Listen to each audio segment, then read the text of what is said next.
Mga kwento ni Felmo.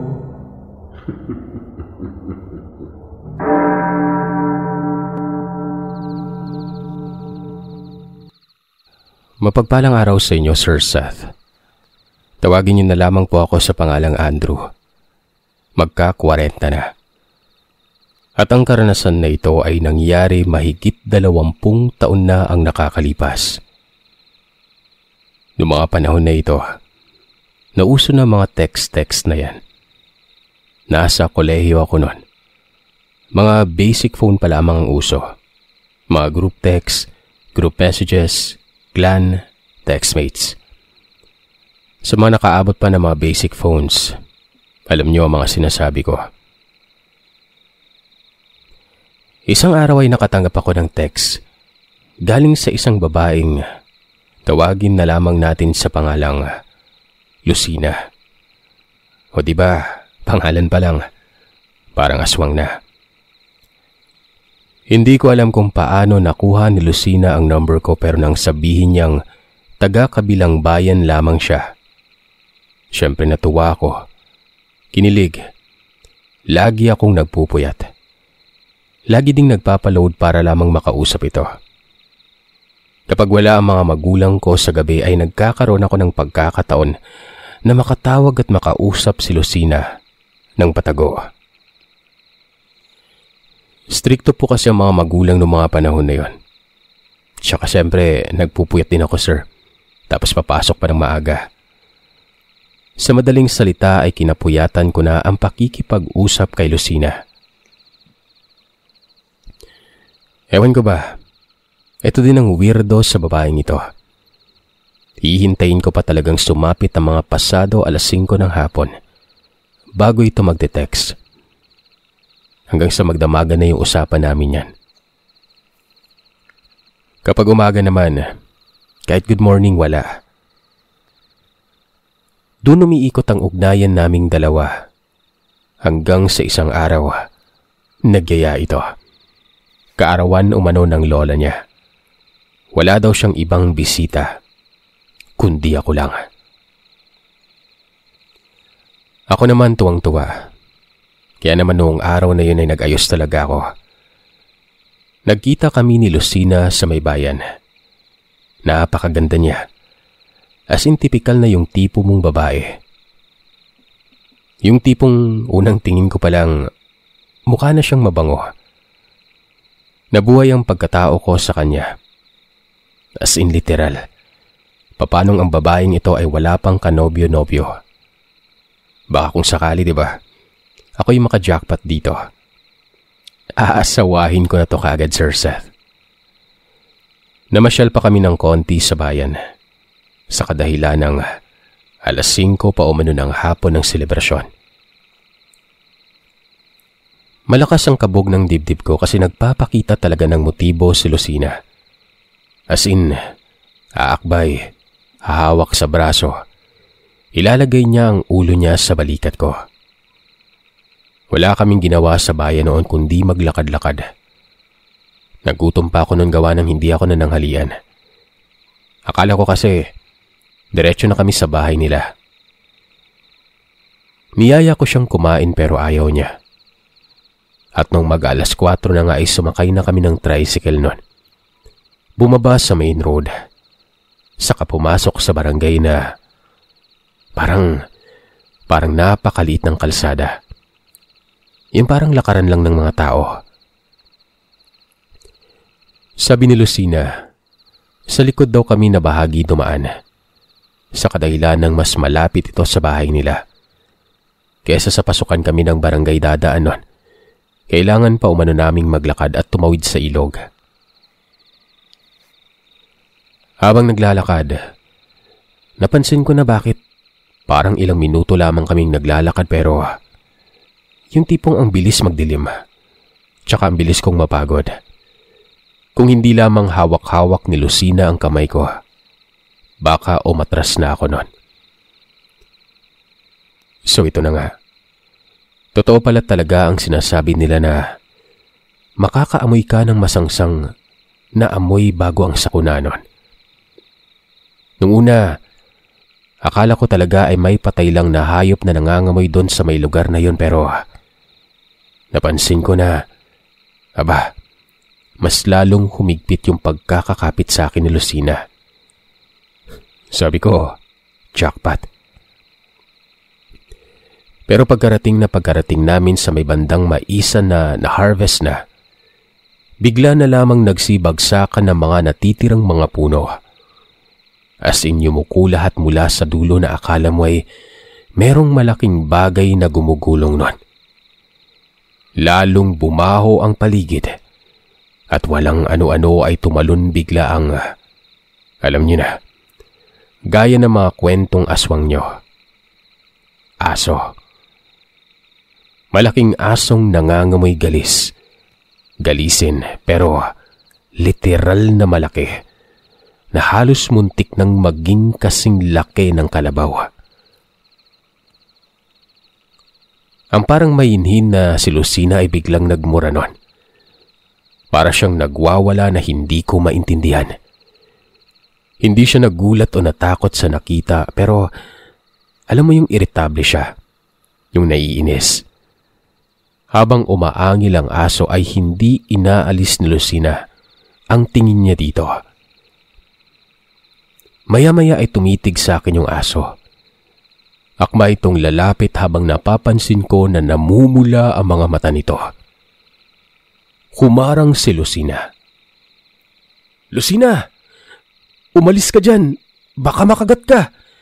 Ang laking asong baliw yan, oh! Mukhang may rabies!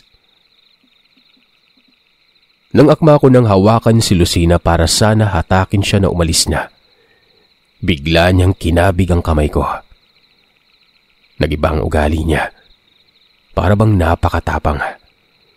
Maski ako ay nagulat sa inasta niya noon. Hindi na ako nakapagsalita dahil humarap ito sa akin ng naiinis.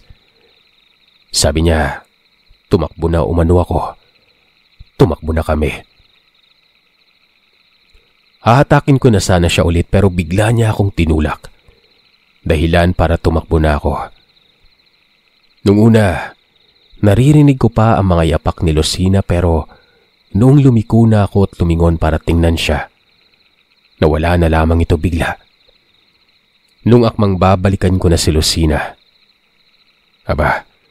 hindi ko alam pero biglang lumitaw yung asong nagpakita sa akin kanina lang. Hindi ako sigurado kung paano ito lumabas sa pinakaharapan ko nun. Ni hindi ko ito nakita na dumaan sa kanan, sa kaliwa, sa taas o sa baba. Pero ayun nga, lumitaw na lamang siya. Grabe yung alingasaw nito. Sabi ko, katapusan ko na ata nun. Pag ako kinagat, matik rabies na talagang abutin ko. Nagpatuloy lamang siya sa pagsunod sa akin hanggang sa noong makalabas na ako sa kalsada. Tumayo lamang ito doon sa pinanggalingan ko. Nang may makita akong tricycle ay agad akong pumara. Nung una ay nag-alangan pa ito. Nilagpasan ako pero huminto ito sa may bandang unahan. Lumingalinga at pagkatapos ay sinigawan ako ng, "Hindi ka taga rito, no? Anong ginagawa mo dito? Halika na!" Lumingon ako sa pinanggalingan ko sa loob ng mga damuhan. Wala na ang malaking asong mukhang may rabies nun. Dali-dali akong tumakbo papunta sa tricycle. At pagkatapos kong sumakay, humarurot na lamang ito bigla. As in halos lumipad na kami nun. Nung nakalabas na kami sa medyo sabihin nating may mga bahay na, dito na medyo binagal ng tricycle driver yung takbo ng motor at tinanong ulit ako kung ano ang ginagawa ko sa lugar na yon. Kinuwento ko naman sa kanya ang tungkol dito, pati na ang nangyari. Ayon sa kanya, dapat ay hindi ako naroroon. Ang baryo na yon ay nahahati umano sa dalawa. Ang parte kung saan tao ang mga nakatira, kung saan lahat yon ay nakatira sa bukana ng barangay. At ang kalahati ay ang mga nakatira sa likurang may kanilang sariling pamayanan. Mga pinagchichismisan umanong may lahing aswang. Malalaman mo lamang umano ang pinagkaiba ng dalawa. Depende sa kung saan sila dadaan. Sa likod ba o sa harapan ng baryo? Gawa ng ako, sa talambuhay ko hindi pa ako nakakarinig ng totoong pangyayari sa mga aswang.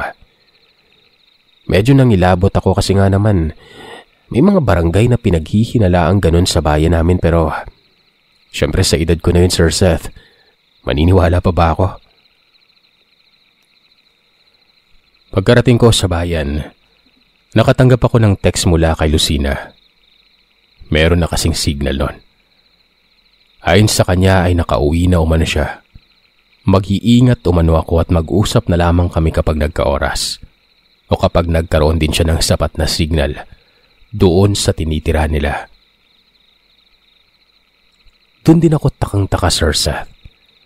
Paano siya nakakapag-text kapag nung naroroon kami parang hindi ko talaga mahagilap ang kahit na saang signal doon sa parte ng nilalakaran namin. Pero syempre baka sa bahay nila, diba? Kinamusta ko siya kung inano ba siya ng aso noon, pero hindi na siya nag-reply. Hindi ko na inabala pang sarili ko patungkol sa nangyari dahil sa academics ko noon. Makalipas ang ilang araw ay nakatanggap naman ako ng text mula kay Lucina. Ewan ko ba, para bang bigla na lamang akong nakaramdam ng pagkakamiss noon. Alam mo yung maaalala mo na naman yung ganda niya. Yung kapag hindi mo sinubukan, baka sayang. Alam ko, iisipin ng ibang listener na puro lamang panlabas na kaanyuan ang gusto ko. Yung tatay ko kasi, Sir Seth, pinalaki ako na sabi dahil daw hindi kami kagwapuhan, dapat maganap ako ng magpapaganda ng lahi namin. So ayun, nung time na nag-uusap ulit kami ay nalimot ko na yung kwento ng tricycle driver. Hindi ko alam kung talagang hindi ko lamang yung binigyan ng importansya o baka may ginawa si Lucina para malimot ko yon. Matagal-tagal na naman kaming magka-text nun. Hanggang sa niyaya niya ako. Pero sa pagkakataon na ito ay hindi na doon sa barangay nila. Kaya naman naging kumpiyansa ako nun. Doon kami nagkita sa kabilang bayan sa palengke. Nagpedicab kami papunta sa isang sapa na malapit din sa dagat at palayan. May mga luma-lumang mga kamalig o cottage doon. Doon lang kami. Siyempre ako konserbatibo. Para mabilis ang kwento ay biglang nagtanggal ng pantaas si Lucina. Nakasando na lamang ito. Ewan ko kung inaakit niya ako o ano, pero matapos niyang makalapit sa akin ay meron itong binulong. Pagkatapos ay para bang lumabo na lamang ang paningin ko at bumigat ang talukap ng mga mata ko. Malaman-laman ko ay naglalakad na ako noon. Hindi ko na alam kung saan papunta, pero noong nakabalik na ako sa ulirat, andun na kami mismo sa harapan ng isang bahay. Nasaan na tayo, Lucina? Nagmaang-maangan pa si Lucina nang sabihin sa akin na, Akala ko pupunta tayo sa bahay ng tiyahin ko at tiyuhin ko na malapit dito.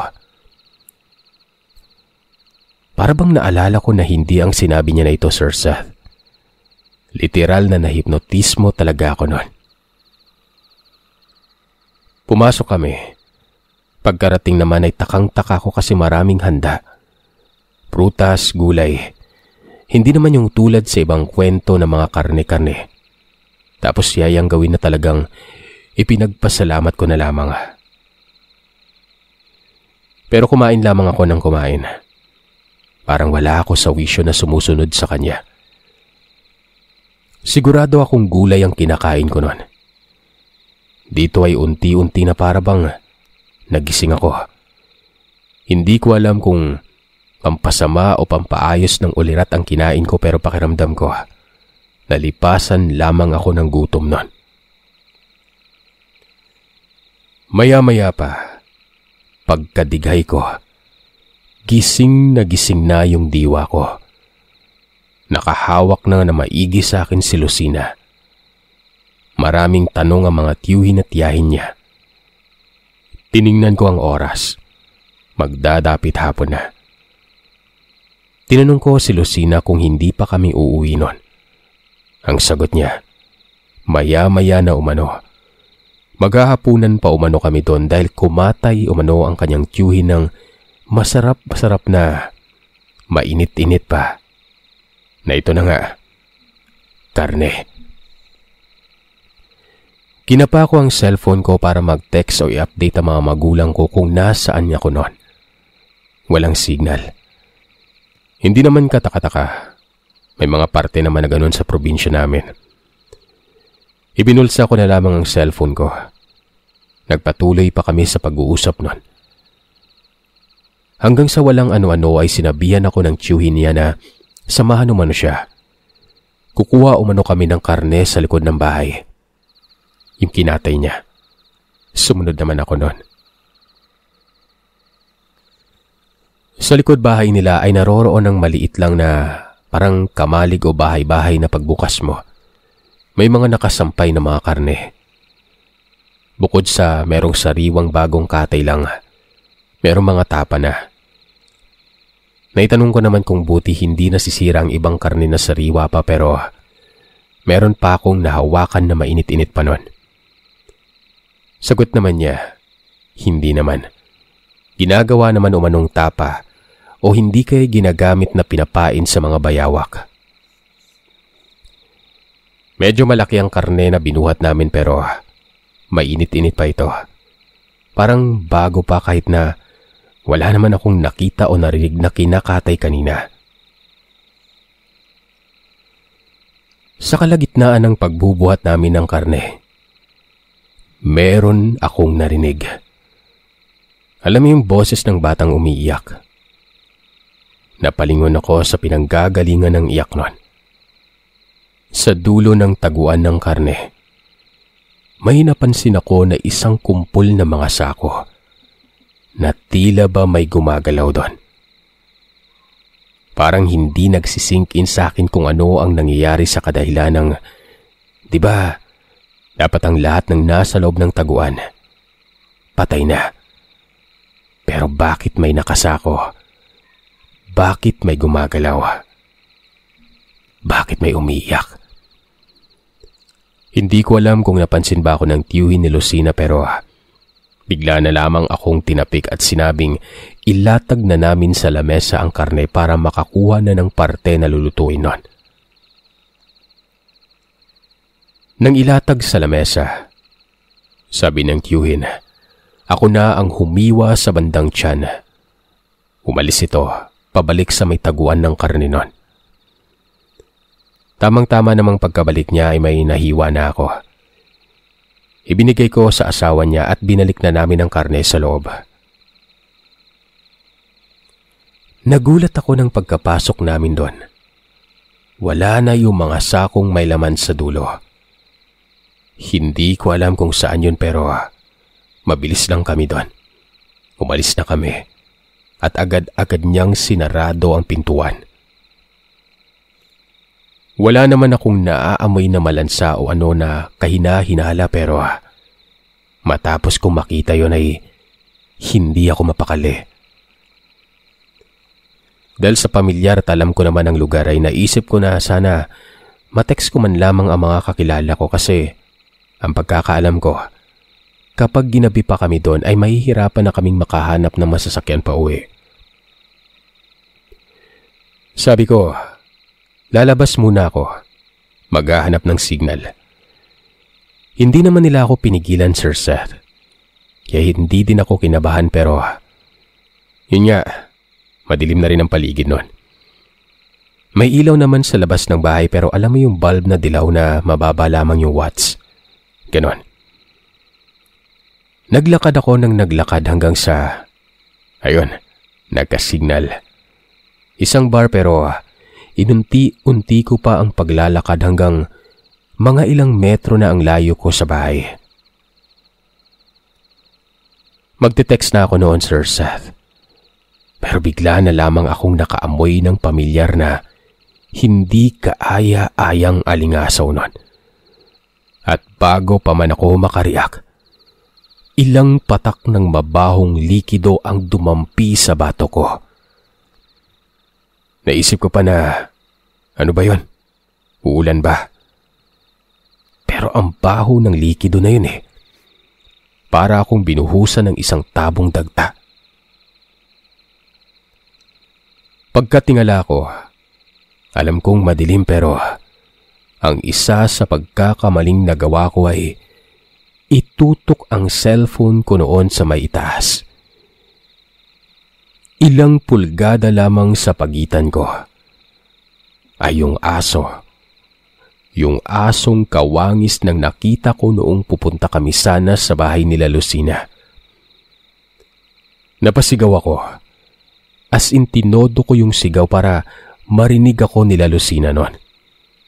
Sabay pa atras akong nagmamadaling makalapit sa bahay. Tumalon ng nilalang mula sa punong sinasampahan niya. Nakita kong lumabas sila Lucina at sa gulat nito, siguro hindi niya man lang naisip na naroroon ako. Napasigaw ito habang nakatitig sa aso nun. Lolo! Ano ba? Napahinto ang lahat. Ako, yung nilalang, si Lucina at ang kanyang tito at tita. Andrew, halika! Pumasok ka sa bahay!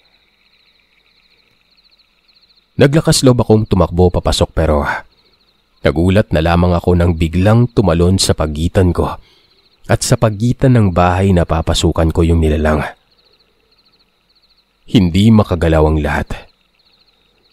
Noong humarap sa akin ang aso ay binangga niya ako na siyang ikinatalsik ko malayo sa bahay nun. Lumapit ng lumapit ang aso sa akin. Paulit-ulit na sumisigaw si Lucina na pumasok umano ako pero hindi ko talaga magawa. Nakaharang sa akin ang nilalang na yon. Tumayo ako, paatras, hanggang sa isang malakas na angil lang narinig ko. Dahilan para mapatakbo ako palayo nun. Narinig ko pang nagmumura ang tiyahin ni Lucina habang sinisigaw ang, "Tatay!" Takbo lamang ako ng takbo sa direksyong palabas doon.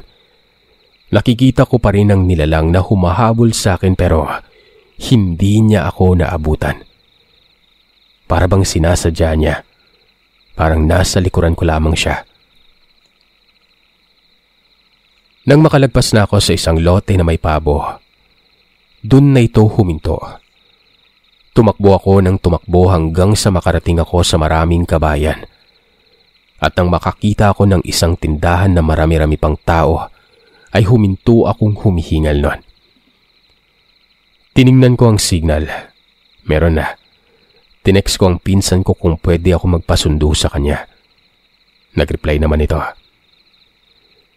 Nagpwede ka ba ko papunta sa may waiting shed sa main road? Habang naghihintay sa pinsan ko, iniisip ko pa ang nangyari nun. Biglang may matandang tumabi sa akin. Lalaki. Tinanong niya ako kung pauwi na ako gawa ng gabi na. Tumango ako pero meron siyang mga salitang sinabi bago umalis. Iho, uli-uli, mag-iingat ka sa mga sasamahan mo. Kilalanin mong maigi bago ka sumama kung saan-saan. Buti at ligtas ka at may nagligtas sa'yo. Kundi, baka isa ka na sa mga karne na nakalambitin sa may kamalig. Sabay lakad nito palayo. Natulala ako nun. Nanindig ang balahibo ko. Ang ginawa ko ay doon na ako lumipat sa poste kung saan merong parang bahay-bahay ng tanod sa tabi ng palengke na sarado na. Hanggang sa dumating ang pinsan ko. Nung nakaangkas na ako at paikot na ang pinsan ko para makabalik nun, nakita ko ulit ang matandang lalaking nakatayo sa poste sa may unahan. At hindi ako pwedeng magkamali, Sir Seth. Katabi niya nun, walang iba kundi si Lucina. Nanlilisik at galit na galit ang mga mata nito na tila nagpipigil habang hawak-hawak siya ng matanda sa braso na hindi ito makapalag. Gusto ko itong ikwento sa mga magulang ko pero hindi ko nagawa. Sa mga pinsan at tito ko nakaklose ko ito nasabi. Tatawa-tawa pa ang tito ko pero ayon sa kanya, may mga barangay pa rin at angkan ng mga aswang na namumuhay sa panahon na yon. Maswerte umano ako dahil sa tingin niya, gustong gusto akong biktimahin ni Lucina kung yun talaga ang pangalan niya. At posibleng ang lolo nito ang nilalang na pumipigil sa kanila at nagligtas sa akin sa kapahamakan. Pero kahit ano pa man, mula noon ay hindi na ako masyadong nakikipag-textmate. At kung nagkataong meron man, hindi ko inabala ang sarili kong makipagkita. Lalong-lalo na kung hindi sa bayan. At dadalhin ako sa liblib na lugar.